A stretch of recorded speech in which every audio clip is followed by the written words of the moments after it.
안녕하세요. 저는 가슴이 미어지고 갈라지는 슬픔을 극복하려고 노력하고 있는 직장인 남자입니다. 사실 얼마 전에 저한테 정말 믿을 수 없을 정도로 가슴 아픈 일이 일어났거든요. 그런데 그런 제 마음을 위로해 주기는커녕 오히려 쐐기를 박아버리는 사람이 있었습니다. 그건 바로 저희 장모였는데요.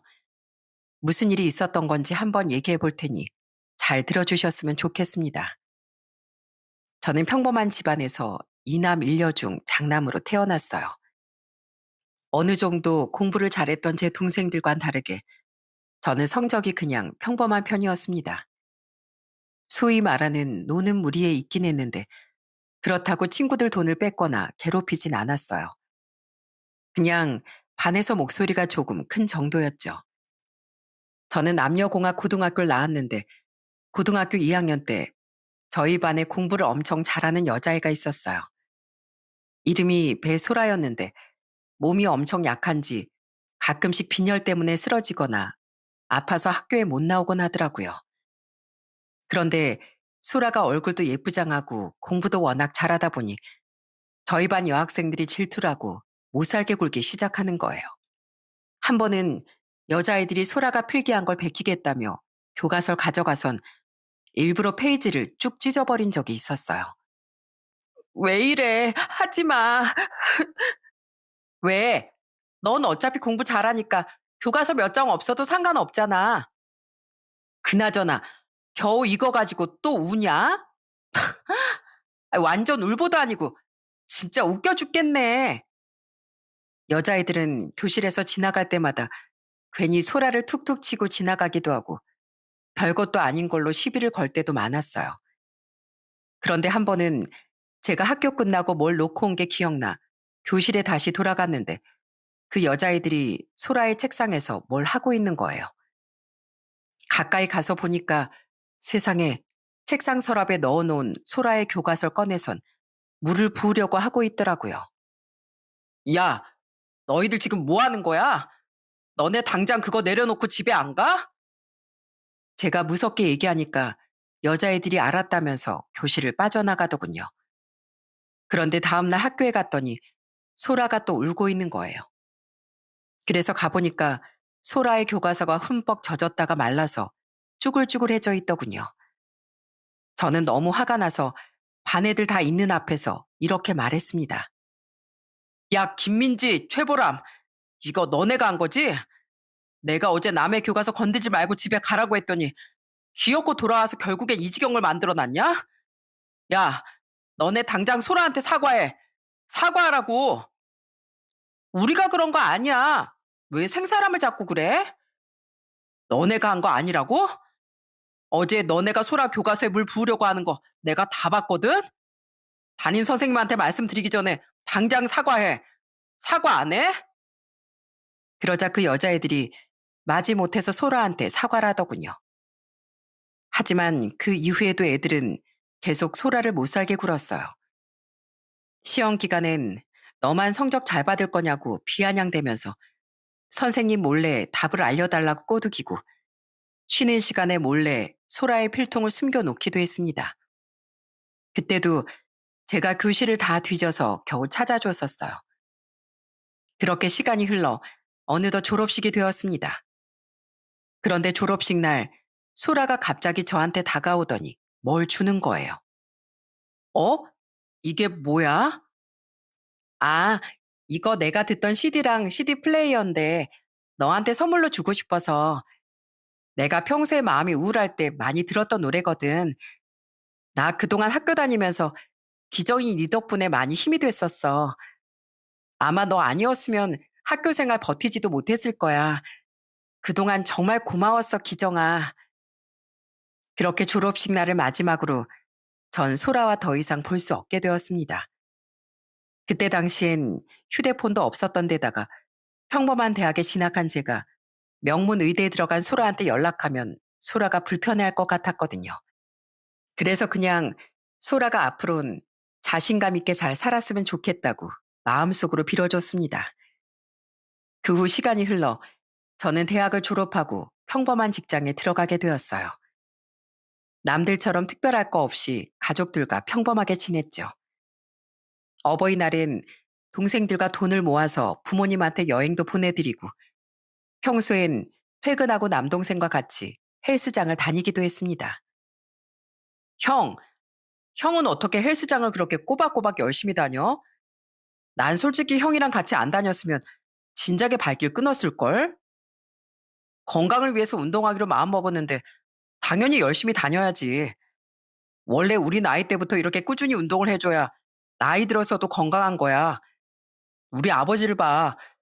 젊었을 때부터 등산이랑 조깅 같은 걸 많이 하셔서 아직도 튼튼하시잖아. 그렇게 열심히 회사도 다니고 운동도 하며 평범하게 지내다 보니 어느덧 나이가 30대 중반이 되었어요. 그런데 항상 똑같았던 제 일상에 기적 같은 일이 일어나게 되었어요. 평소처럼 출근하려고 버스 정류장 쪽으로 향하는데 갑자기 비가 확 쏟아지는 거예요. 저는 마침 우산을 챙겨 나왔기 때문에 우산을 쓰고선 방금 도착한 버스에 올라탔습니다.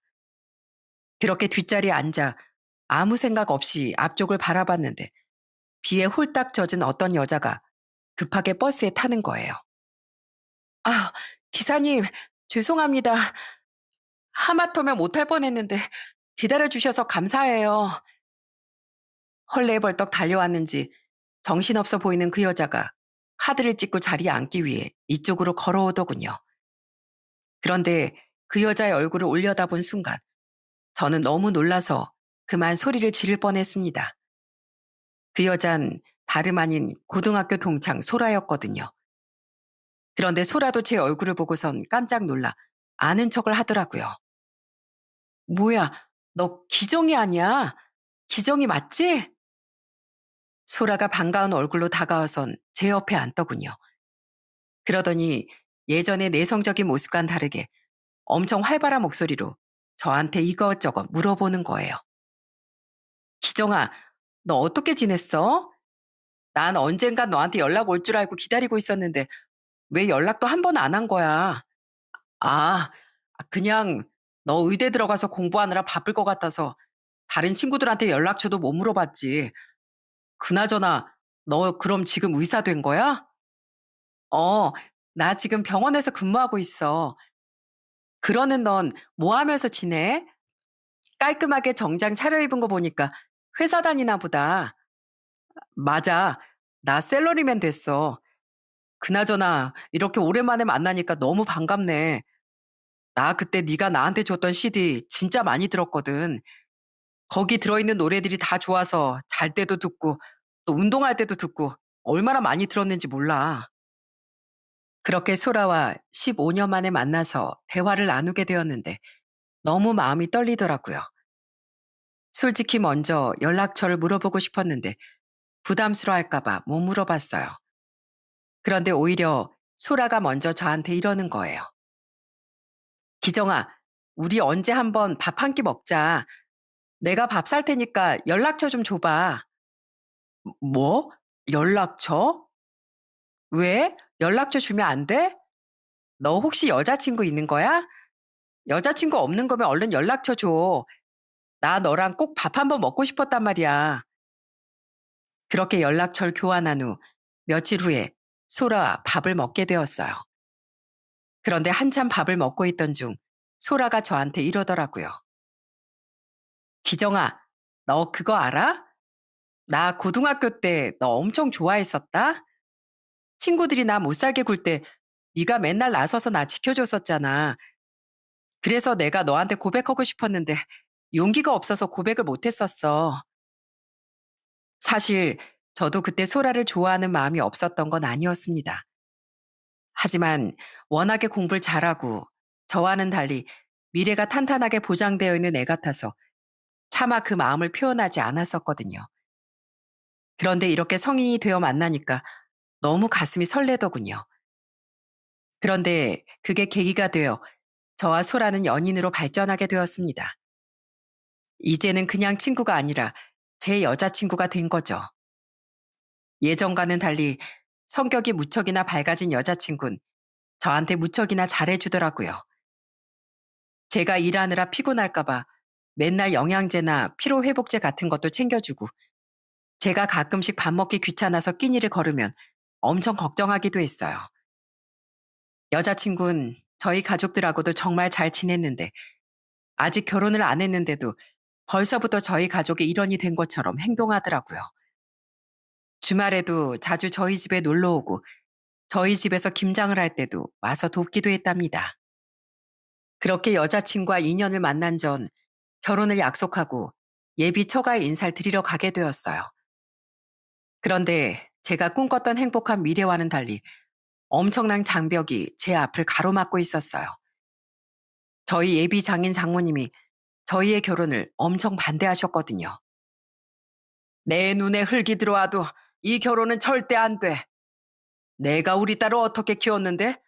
전문직이거나 집에 돈이 많은 것도 아니고 길 가며 흔하게 널려 있는 자네 같은 사람이랑 어떻게 결혼을 시키냔 말이야. 나 이 결혼 절대 허락 못하니까 당장 돌아가게. 여자친구랑 제가 예비 장인 장모를 설득해 보려고 했지만 전혀 통하지 않아 결국에 그 집에서 쫓겨나고 말았습니다. 그런데 그 이후에 예비 형님까지 술을 먹고 절 찾아와선 아주 난리를 치더라고요. 야, 네가 뭔데 우리 소라랑 결혼하겠다고 설쳐? 니까짓 게 우리 소라 남편감으로 가당키나 해? 우리 소라랑 결혼하고 싶으면 어디 가서 돈이라도 왕창 해오던지 아니면 부잣집 아들로 다시 태어나. 알았어? 예비 형님은 그렇게 말하면서 제 몸을 세게 밀치기까지 하더군요. 솔직히 너무 화가 났지만 여자친구를 위해서 참았어요. 솔직히 예비 처가에서 결혼을 반대하는 게 이해가 되긴 했거든요. 저 같아도 제 딸이 그렇게 좋은 직업을 가지고 있다면 저 같은 평범한 남자보단 더 좋은 조건의 남자한테 시집가길 바랬을 거예요. 그래서 저는 수많은 고민 끝에 결국 여자친구한테 이별을 통보했습니다. 아무래도 우린 여기까지인 것 같아. 솔직히 내가 소라 너에 비해서 많이 모자란 거 맞잖아. 그러니까 나 말고 더 좋은 남자 만나서 행복하게 살아. 그게 무슨 소리야. 나 절대 그렇게 못해. 아무리 우리 가족이 반대해도 내가 사랑하는 사람이랑 결혼할 거라고. 그러니까 그냥 우리 가족은 신경 쓰지 말고 우리끼리 살자. 어? 나 결혼식 같은 거 안 해도 되니까 그냥 우리끼리 살자고.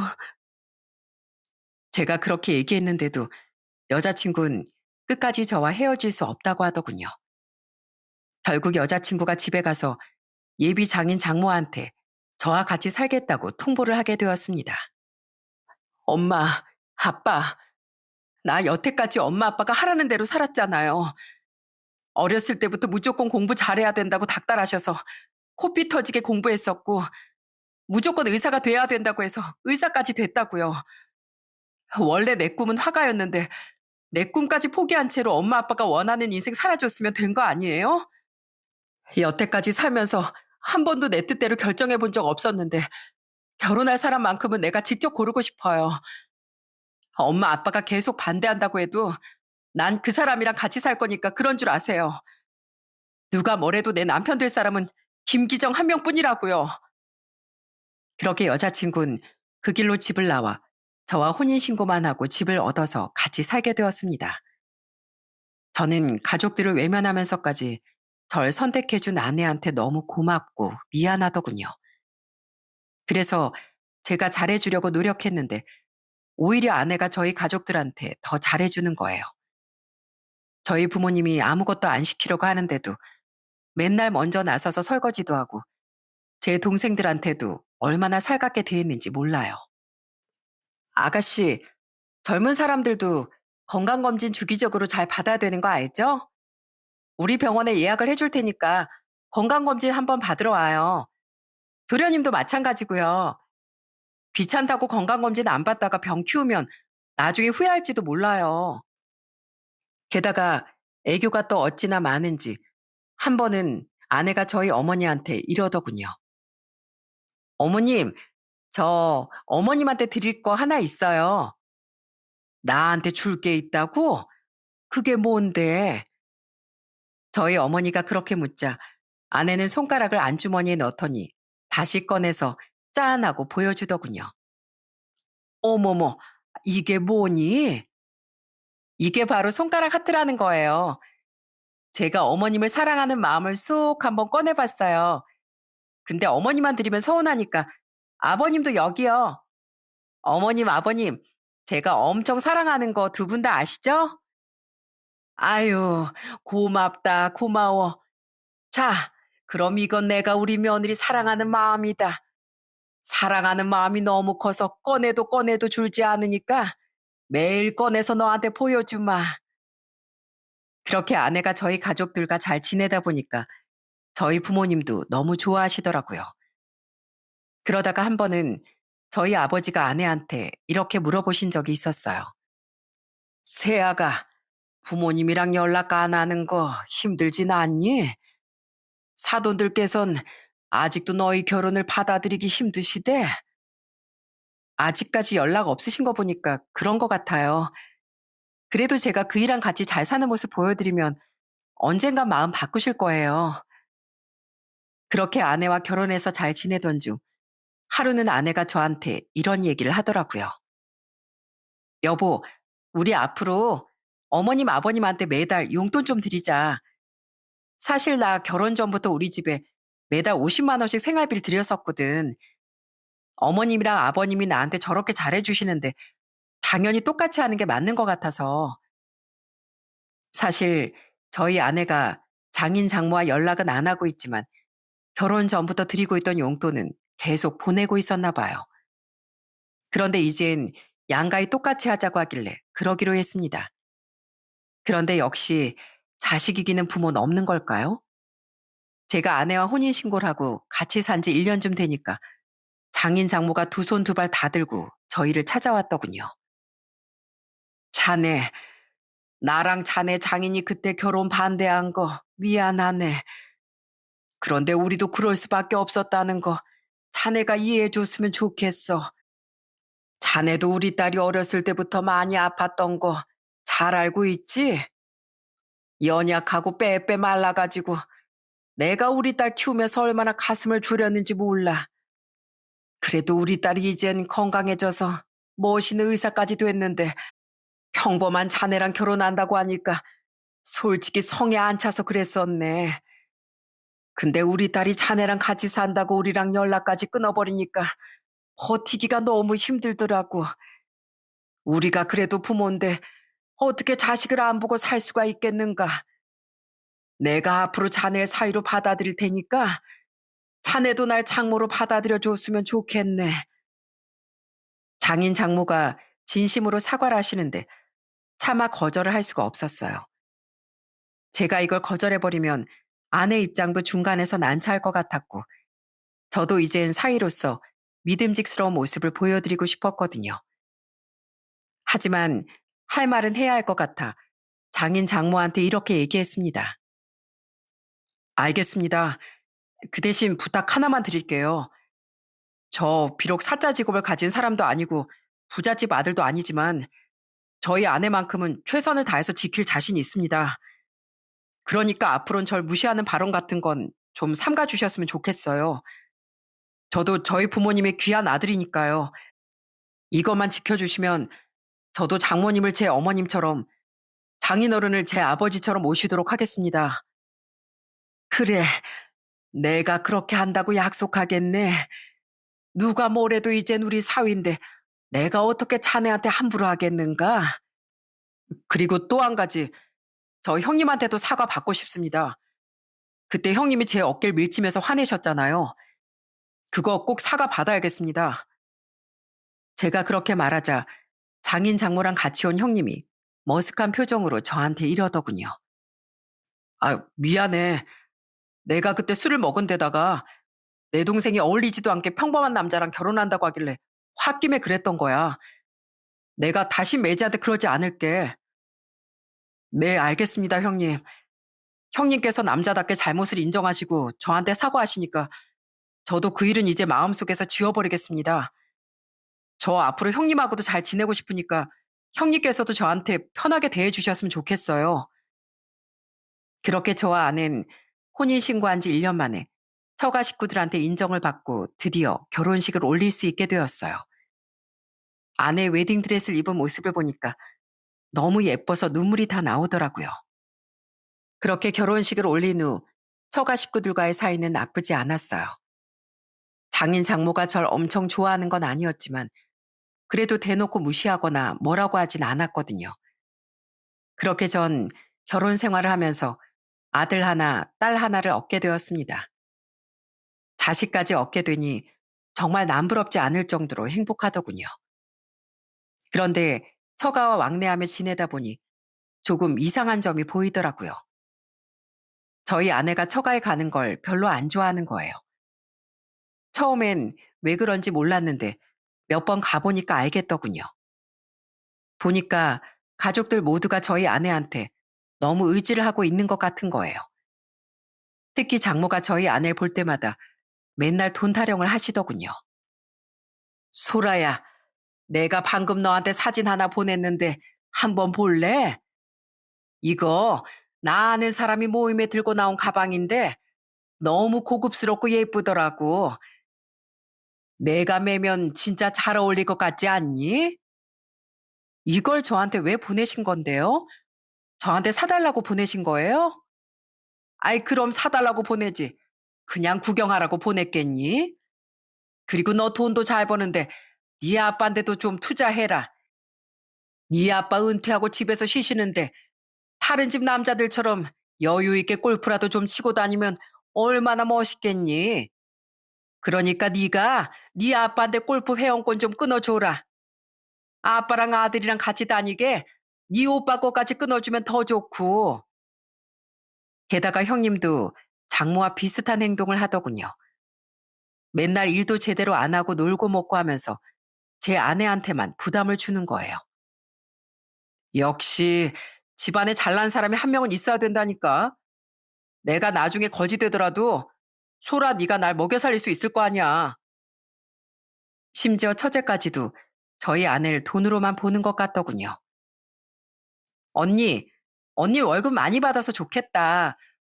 난 언니처럼 똑같이 아침에 출근해서 저녁에 퇴근하는데 쥐꼬리만한 월급밖에 못 받잖아. 그래서 말인데 그 월급 나 좀만 떼주면 안 돼? 아휴, 떼주긴 뭘 떼줘. 그냥 네가 버는 월급에서 아껴 써서 저축할 생각이나 해. 내 월급 탐낼 생각하지 말고. 알았어? 그런데 아내는 워낙 옛날부터 당해왔던 일이라 그런지 기분은 나빠하지만 크게 화는 내지 않더라고요. 그런데 문제는 처제가 결혼하고 나서부터 제가 완전히 찬밥 신세가 되었다는 겁니다. 처제가 하필이면 대기업에 다니는 사람이랑 결혼을 했거든요. 그랬더니 장인 장모가 그때부터 대놓고 저와 동서를 비교하기 시작했어요. 한 번은 장인 생신이라 제가 용돈 30만 원을 드렸는데 동서가 장인한테 용돈을 드리니까 그 액수를 확인해 본 장인이 껄껄 웃으면서 이러시는 거예요. 아이쿠, 무슨 용돈을 200만 원이나 넣었어? 내가 우리 큰 사이가 준 용돈 봤을 땐 입꼬리가 살짝 올라가다 말았는데 자네가 준 용돈을 보니까 입꼬리가 귀에 걸릴 것 같네. 역시 남잔 자네처럼 이렇게 통이 커야 돼. 아, 제가 이번에 회사에서 보너스를 받았거든요. 그런데 마침 아버님 생신이셔서 통 크게 넣어봤습니다. 그 돈으로 친구분들이랑 여행이라도 한번 다녀오세요. 사실 저희가 매달 50만 원씩 드리는 용돈을 생각하면 1년에 저희가 드리는 돈이 더 많은데도 장인은 동서가 준 용돈을 더 좋아하시더군요. 게다가 하루는 처가 식구들과 같이 외식하러 가게 되었는데 제가 장인 장모한테 저희 차에 타시라고 했더니 장모가 이러시는 겁니다. 됐어. 난 우리 둘째 사이 차 타고 갈 거니까 자넨 자네 애들이나 태우고 오게. 내가 나이가 몇인데 차를 타도 좋은 차를 타야지. 이렇게 오래된 국산차나 타면 되겠는가? 사실 제 차는 산지 좀 오래된 국산차였고 동서의 차는 몇 년 안 된 비싼 외제차였거든요. 그래도 저는 장인 장모한테 듬직한 사이로 인정받고 싶어서 저희 차에 모시고 가려고 한 거였는데 차 가지고도 비교를 하니까 기분이 팍 상하더군요. 그러다가 한 번은 주말에 장모가 갑자기 처가에 오라고 해서 갔는데 웬 진수성찬이 차려져 있는 거예요. 어머님, 오늘 무슨 날이에요? 왜 이렇게 상다리가 휘어지게 밥을 차리셨어요? 오늘이 무슨 날이긴 우리 둘째 사이 생일 파티하는 날이지. 우리 둘째 사이가 다음 주 목요일에 생일인데 내가 미리 챙겨주려고 오늘 불렀네. 우리 둘째 사이가 대기업 다니는 대단한 사람인데 내가 장모로서 이 정도는 해줘야지. 세상에 제 생일 땐 생일 축하한다는 말 한마디 한 적 없었는데 동서 생일은 화려하게 차려주시는 걸 보고 너무 서운하더군요. 그런데 저희 아내도 기분이 나빴는지 장모한테 한마디 하는 거예요. 엄마, 진짜 너무한 거 아니에요? 똑같은 사이인데 왜 누구는 생일상까지 차려주고 누구는 왜 그냥 넘어가는 건데요? 우리 그이 사이로 인정해 주신다고 했으면서 진짜 이렇게 치사하게 하실 거예요? 하지만 장모는 눈 하나 꿈뻑 안 한 채 그냥 한 귀로 듣고 한 귀로 흘리더군요. 저는 그렇게 장인 장모가 절 무시하는데도 제 능력이 부족해서 그렇겠거니 하고 더 잘하려고 노력했어요. 그러다가 제가 직장에서 진급을 했을 땐 저도 이제 조금은 더 자랑스러운 사이가 되지 않았을까 싶어서 처가에 알렸습니다. 그랬더니 장모가 또 축하는커녕 저한테 빈정거리기만 하는 거예요. 뭐? 진급을 했다고? 아유, 그 조그마한 회사에서 진급하면 뭐해? 어차피 그래봤자 우리 둘째 사이보다 연봉도 적을 텐데 뭘. 어머님, 그냥 축하한다고 한마디 하시는 게 그렇게 어려우세요? 동서보다 연봉 적으면 사람 취급도 안 하시는 거예요? 진짜 해도 해도 너무하시네요. 이렇게 절 사이로 받아준다고 했던 장인 장모와 다시금 사이가 삐걱거리기 시작했습니다. 그러다가 한 번은 장모가 저희 집에 찾아와 정말 황당한 욕을 하신 적이 있었어요. 세상에 저희 형님이 무슨 사업을 한다는데 저희 보고 1억 원을 빌려달라고 하시는 거예요. 그걸 듣고 제 아내가 크게 화를 내면서 단칼에 거절을 하더군요. 엄마, 나 그 돈 못 주니까 다신 그런 얘기 꺼내지 마요. 여태까지 오빠가 이거 한다 저거 한다 하면서 나한테서 가져간 돈이 얼만 줄이나 알아요? 정 돈이 필요하면 사업하고 싶은 오빠가 대출을 받든 알아서 하라고 하시라고요.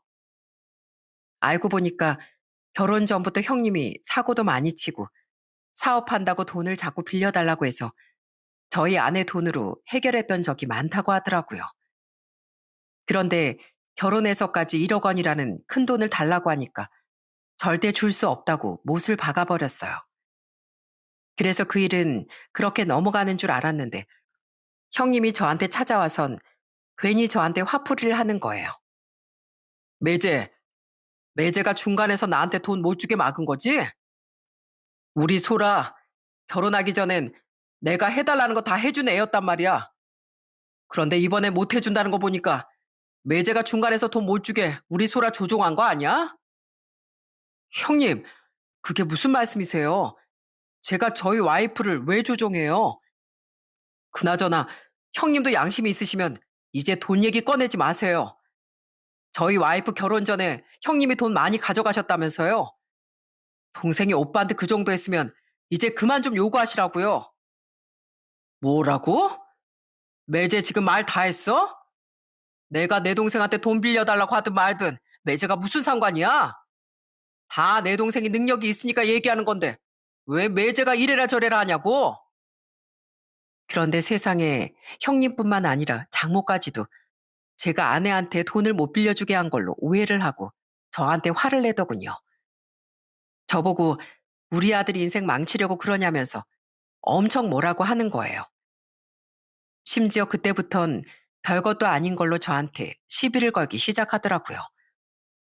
한 번은 저희 어머니가 아프셔서 아내가 주말에 저희 어머니를 보살펴 드린 적이 있었는데 그 사실을 알게 된 장모가 저보고 자기 딸을 공짜 의사로 쓴다면서 막말을 하기도 했습니다.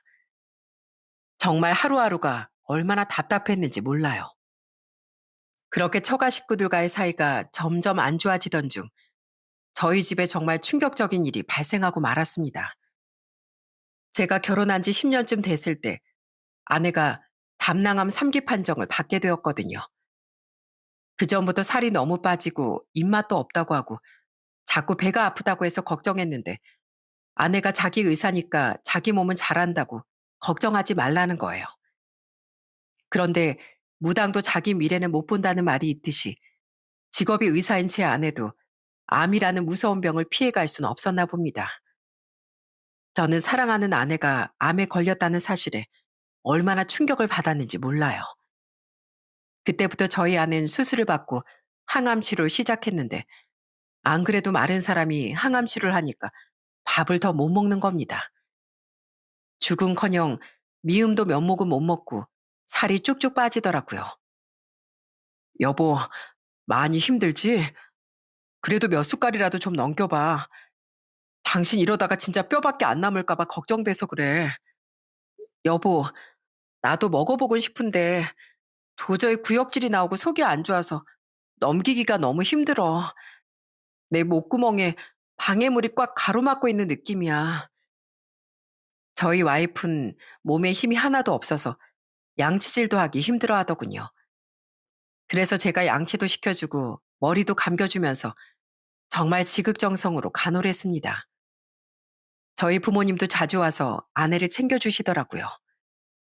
아휴, 그렇게 예뻤던 얼굴이 왜 이렇게 야위었을꼬.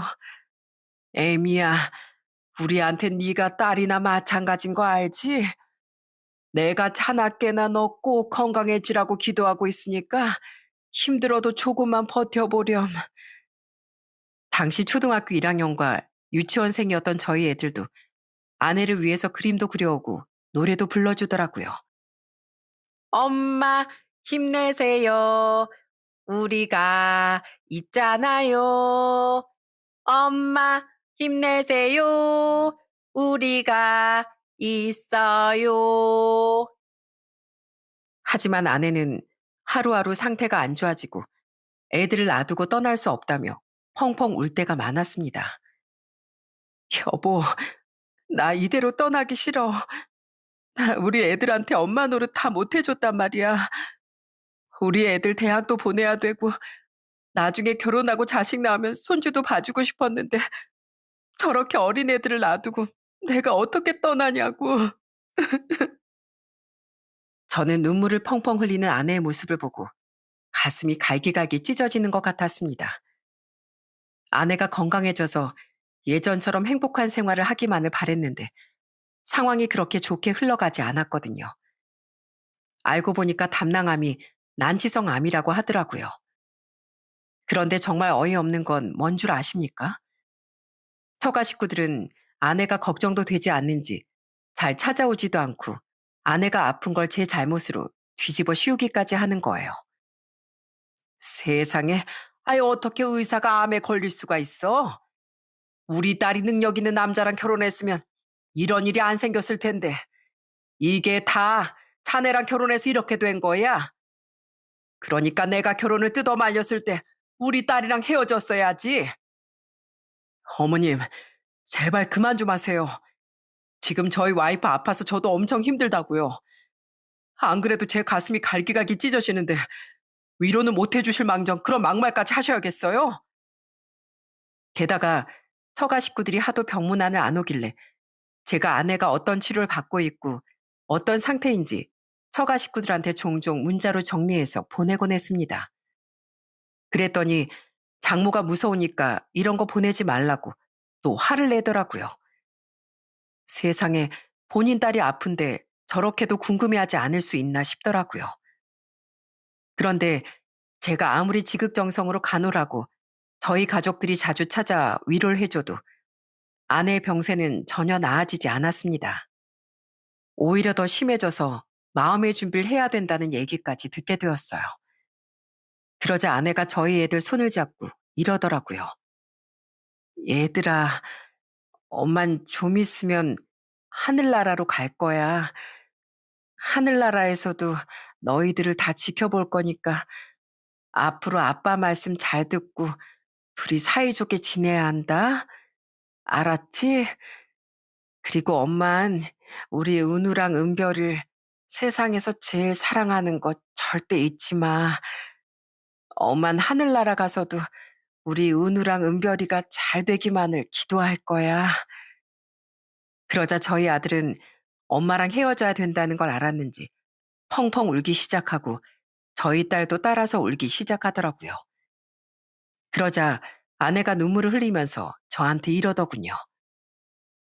여보, 우리 은우랑 은별이 잘 부탁할게. 내가 먼저 떠나게 돼서 정말 미안해. 아니야, 미안할 거 없어. 그리고 우리 애들은 내가 책임지고 잘 키울 테니까 걱정하지 마. 내가 당신 몫까지 애들한테 2배로 최선을 다할 테니까 당신은 편하게 쉴 생각만 해. 알았지? 그 후 일주일도 안 돼서 저희 아는 결국 세상을 떠나고 말았어요. 장례식을 하는데 너무 큰 슬픔에 정말 제정신이 아니었습니다. 더 이상 아내를 볼 수 없다는 사실이 도저히 믿어지지 않았거든요. 저희 가족들도 얼마나 슬퍼했는지 몰라요. 그렇게 장례식이 끝난 후 전 하루하루 정말 사는 게 아니었습니다. 어쩔 수 없이 회사를 나가곤 있었지만 하루 종일 일도 손에 안 잡히고 밥도 한술 뜰 수가 없었어요. 밥 대신 맨날 술만 먹고 저희 애들을 볼 때마다 저도 모르게 눈물이 뚝뚝 떨어지더라고요. 그러다 보니까 저희 어머니가 와서 저희 애들을 돌봐주시기도 하고 동생들도 제 걱정에 자주 연락을 해주더군요. 오빠, 밥은 잘 먹고 있어? 엄마한테 얘기 들어보니까 거의 폐인처럼 살고 있다며. 나 우리 올케 언니가 세상 떠난 것도 마음 아프지만 오빠가 힘들어하는 거 보는 것도 너무 마음 아파. 그러니까 힘들어도 조카들 생각해서 기운 좀 내봐. 어? 그런데 제가 그렇게 힘들어하는 동안 저희 처가 식구들은 저한테 한 번도 연락이 없더군요. 그러다가 아내가 세상을 떠난 지 2주 정도 지났을 때 장모가 저한테 전화해선 뜬금없이 유산 얘기를 하는 거예요. 자네, 우리 딸 유산 자네가 다 가질 건가? 아무리 자네가 우리 손주들을 키우고 있다지만 그래도 우리 딸 유산이니까 우리도 받아야겠네. 내가 우리 딸 의사 만드느라 힘들었으니까 우리 딸 유산 중에 30% 정도 나한테 주도록 하게. 어머님, 지금 그게 무슨 말씀이세요? 전 하루하루 와이프가 보고 싶어서 눈물이 마를 날이 없고 와이프 생각에 잠도 못 자고 있는데 지금 유산 얘기나 꺼내실 때냐고요. 그런 얘기 하실 거면 저한테 전화하지 마세요. 아시겠어요? 세상에 저희 아내가 아플 때도 잘 찾아오지 않던 사람들이 아내가 세상을 떠나니까 유산 타령을 하는 걸 보고 정말 기가 막혔습니다. 정말 부모가 맞는지 의심스러울 정도였어요. 그런데 그 후로 2주가 더 지났을 때 장모한테서 더 황당한 연락이 오고 말았습니다. 자네, 아무리 정신이 없어도 그렇지 탄력도 안 보고 사는가? 자네 오늘이 며칠인 줄이나 알아? 네? 갑자기 그게 무슨 말씀이세요? 아니 왜 용돈을 안 보내냐고? 매달 25일이면 아이 우리한테 용돈 보내주는 날인데 왜 이틀이 지나도록 용돈 소식이 없어? 자네 지금 우리 딸 떠났다고 장인 장모를 이렇게 배신하는 거야? 한 번 사인 평생 사일했다고? 우리 딸이 없어도 원래 보내던 용돈은 꼬박꼬박 보냈어야지. 능력도 없는 주제에 내가 힘들게 의사 만들어 놓은 우리 딸이랑 결혼했으면서 우리 딸 이제 없다고 감히 장인 장모를 나 몰라라 해? 저는 그 얘기를 듣고 너무 기가 차고 어이가 없더라고요. 딸이 세상을 떠났는데 슬퍼하는 사위한테 할 말이 고작 용돈 달라는 얘기밖에 없다는 게 말이 되나요? 저는 딴 건 필요 없고 밥이라도 잘 먹고 다니는지 걱정하는 따뜻한 말 한마디만 해줬어도 정말 감사했을 겁니다. 그런데 다짜고짜 유산 얘기에 이젠 용돈 얘기까지 하니까 도저히 못 참겠더군요. 그래서 전 어떻게 해야 될까 고민하다가 장모한테 이렇게 얘기했어요. 죄송합니다. 용돈 드리는 날인 걸 깜빡했네요. 바로 보내드릴게요. 그렇게 전화를 끊은 전 그래도 딸을 잃은 부모한테 마지막 배려라고 생각하며 50만 원을 보낸 후 장모한테 장문의 문자까지 보냈습니다. 어머님, 말씀하신 대로 용돈 50만 원 보내드렸습니다. 그런데 이 용돈이 이젠 마지막이 될 것 같네요. 저는 그동안 어머님이랑 아버님이 절 동서랑 비교하고 무시하셔도 어떻게든 사위로서 인정받으려고 정말 많이 노력했습니다. 화가 나도 참고 능력 없다고 무시하셔도 좋게 좋게 웃으면서 넘어가려고 했어요. 그런데 와이프가 세상을 떠나 슬퍼하는 이 시점에도 자꾸 돈 얘기만 꺼내시길래 한번 제 결혼 생활을 곰곰이 돌아봤습니다. 그런데 아무리 생각해봐도 어머님과 아버님과의 좋은 격이 하나도 없더라고요. 오히려 저한테 상처 주는 말만 하시고 절 찬밥 취급하며 무시하기만 하셨죠. 그래서 전 오늘 2024년 6월 25일부로 사위 자격을 스스로 상실하겠습니다. 그러니까 앞으로는 저한테 그 어떤 것도 요구하지 마십시오. 제가 보낸 문자를 요약하자면 이제 사위 노릇 안 하겠다는 통보였어요. 어차피 절 사위로 생각하지도 않는 사람들에게 제가 언제까지고 인정받으려고 노력할 필요는 없는 거잖아요. 그런데 제가 그렇게 문자를 보내니까 10분 뒤에 장모가 저한테 전화를 해선 아주 난리를 치기 시작하더군요. 자네, 이게 도대체 무슨 말인가? 사위 자격을 스스로 상실하겠다고? 자네 지금 이제 우릴 장인장모로 생각도 안 하고 무시하겠다는 거야? 우리 딸이 살아있을 땐 어떻게든 잘 보이려고 하더니 이제 우리 딸 없으니까 막 나가겠다 이건가 보지? 어머님이 어떻게 생각하시든 상관없습니다. 그런데 이거 하나만큼 아셨으면 좋겠네요. 원래 사람은 순서라는 게 있는 겁니다. 지금 저희 와이프 세상 떠난 지 한 달밖에 안 됐어요. 이럴 땐 저한테 유산을 달라느니 용돈을 달라느니 할 게 아니라 가족끼리 서로 안부를 묻고 위로를 해야 되는 게 먼저 아닐까요? 그런데 이런 힘든 시기에도 돈 타령만 하는 어머님을 보니까 더 이상 제가 사위로서 인정받아야 될 필요가 없다고 생각했습니다. 그러니까 어머님도 앞으로 절 없는 사람이라고 생각하십시오. 뭐야? 그래서 지금 앞으로 우리한테 용돈을 못 보내겠다 이거야? 아니 자네 장인도 지금 일 안 하고 있어서 그 용돈이라도 있어야 우리가 생활을 하는데 그걸 안 보내면 어떻게 하는가? 용돈이 그렇게 필요하시면 어머님이 제일 예뻐하는 동서 보고 달라고 하십시오. 아니면 오냐오냐 하면서 키웠던 형님한테 달라고 하시던지요. 그것도 안 되면 청소일 하시든지 식당 일 하시든 직접 버시면 될 일이에요. 그리고 전 어머님과 아버님이 저한테 하신 행동들도 너무 화가 나지만 저희 와이프한테 하셨던 것들도 용서할 수가 없네요. 저희 와이프를 맨날 돈으로만 보시고 암에 걸려서 아파하는 딸을 들여다보지도 않으셨잖아요. 그러니까 전 아까 문자로 말씀드렸던 대로 어머님 아버님의 사위 자격 스스로 상실하겠습니다. 그럼 이제 알아들으셨을 거라고 생각하고 전화 끊겠습니다. 잠깐만. 전화 좀 끊지 말아보게. 아이, 전화 끊지 말라고. 장모가 소리치는 메아리가 들렸지만 전 그냥 전화를 끊어버렸어요. 그런데 그렇게 장모와 통화를 마치고 나자 순간 정신이 번쩍 들더군요. 한 달 동안 너무 힘들어서 주변을 되돌아보지 못했는데 엄마를 잃고 저만 바라보고 있는 저희 애들이 생각났어요. 그리고 제가 얼른 기운을 차리길 바라고 있는 저희 가족들 생각도 많이 났고요. 그래서 전 그때부터 어금니를 꽉 깨물고 정신을 차리려고 노력했습니다. 여전히 밥이 안 들어갔지만 기운을 내야 되니까 억지로라도 밥을 챙겨 먹었어요. 그러다가 소화가 안 돼서 오바이트를 한 적도 몇 번이나 있었습니다. 그런 제 모습을 보고 저희 어머니가 엄청 걱정하시더라고요. 기정아, 너 괜찮니? 아휴, 너 며칠 전에도 밥 먹고 체해서 토하더니만 또 화장실에서 토하고 온 거야? 어머니, 걱정하지 마세요. 그냥 과식을 좀 해서 그런가 봐요. 그런데 가끔 이렇게 토하더라도 밥은 꼬박꼬박 챙겨 먹으려고요.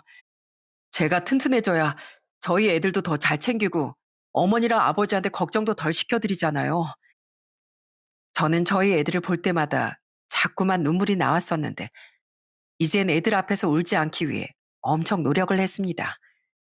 그런데 한 번은 저희 딸이 저한테 이런 질문을 하는 거예요. 아빠, 엄마 어디 갔어요? 엄마 이제 우리 집에 안 와요? 은별아, 엄만 저 위에 하늘나라에 갔어.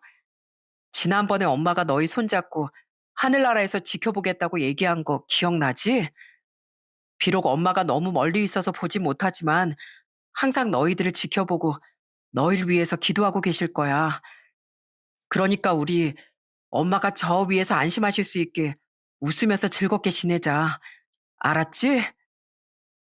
그러다가 한 번은 애들을 데리고 외식을 하려고 저희 애들한테 뭐 먹고 싶은지 물어본 적이 있었습니다. 그런데 저희 아들이 갑자기 고등어 구이가 먹고 싶다는 거예요. 아빠, 나 고등어 구이 먹을래요. 우리 엄마가 제일 좋아하는 고등어 구이요. 예전엔 엄마가 살도 다 발라줬었는데. 저는 그 얘기를 듣고 또 한 번 눈물이 나올 뻔했습니다. 하지만 눈물을 꾹 참고 아들한테 이렇게 얘기했어요. 은우야, 엄마 대신에 아빠가 살 발라줄 테니까 얼른 고등어 먹으러 가자. 대신에 가서 고등어만 먹지 말고 다른 반찬도 골고루 먹어야 된다. 알았지? 음식을 골고루 먹어야 몸이 더 튼튼해지는 거야. 그렇게 전 하루하루 저희 아이들을 위해 힘을 내려고 많이 노력을 하고 있습니다. 지금 아내가 떠난 지 6개월이 지났는데 아직도 아내가 너무 그립고 슬프긴 해요. 솔직히 언제쯤 마음 편하게 웃을 수 있게 될지 저도 모르겠습니다. 하지만 전 하늘에서 절 보고 있을 아내를 위해 어떻게든 열심히 살아갈 거예요. 아내가 하늘나라에서 걱정 없이 편하게 지냈으면 좋겠거든요. 저는 그때 장모와 마지막으로 통화한 이후로 처가 식구들하고는 아예 안 보고 지내고 있습니다. 가끔 돈 달라고 닥달하는 문자가 오긴 하는데 그냥 무시하고 있어요. 사실 아내가 떠난 후 혼자 마음 달랠 방법을 찾다가 유튜브에 우연히 뜬 사연 방송을 보게 되었습니다. 그래서 다른 분들의 사연을 들으며 울고 웃고 하다가 저도 아내에 대한 추억을 남겨놓고 싶어서 이렇게 사연을 신청하게 되었어요. 그런데 저희 장인 장모 또래 어르신분들이 사연을 많이 듣고 계신 것 같더라고요. 어쩌면 저희 장인 장모도 이 사연을 들을 수도 있겠죠? 만약에 듣게 된다면 이번 기회에 꼭 많은 걸 깨우치셨으면 좋겠네요. 어떤 분들은 제가 마지막에 50만 원을 드린 걸 왜 줬냐고 말씀하실 수도 있겠지만 저는 그게 장인 장모한테 할 수 있는 마지막 배려였다고 생각해요. 저희 장인 장모가 그 마지막 배려에 얼마나 많은 뜻이 있는지 아직은 모르는 것 같지만 아마 나중에라도 알게 되면 저한테 그렇게 행동한 걸 뼈저리게 후회하게 되실 거예요. 하지만 저와는 이미 되돌이킬 수 없는 관계이기 때문에 후회해봤자 소용없을 겁니다. 흔히들 가족을 버팀목 또는 안식처라고 하죠. 힘들 때 서로 힘이 되어주고 위로를 해주는 관계가 바로 가족이 아닌가 싶습니다. 그런데 저희 장인 장모는 예전부터 절 무시하고 동서와 비교한 걸로도 모자라 아내가 떠나서 가장 힘든 시기에 저한테 위로 한마디 건네지 않는 정말 매정한 사람들이었어요. 생판 남도 그렇게 하진 않았을 텐데 사위인 저한테 그렇게 한 걸 보니 아마 전 장인 장모한테 가족이 아니었나 봅니다. 그래서 저도 장인 장모를 제 가족으로 생각하지 않기로 한 거예요. 이제부턴 그런 사람들한테 가족으로 인정받기 위해 노력하지 않고 진정한 제 가족들하고만 행복하게 지내려고요. 저희 애들도 사랑으로 잘 키우고 부모님한테도 효도하며 제 동생들하고도 계속 화목하게 지낼 생각입니다. 아마 저 말고도 배우자를 병이나 사고로 일찍 떠나보내신 분들이 많으실 텐데 오늘 제 사연을 듣고 조금이나마 위로가 되셨으면 좋겠어요. 남은 가족들을 위해 다 같이 힘내보자고요. 그럼 저는 이만 제 사연을 마치도록 하겠습니다. 오늘 하루도 행복하시고요. 끝까지 들어주셔서 정말 감사합니다.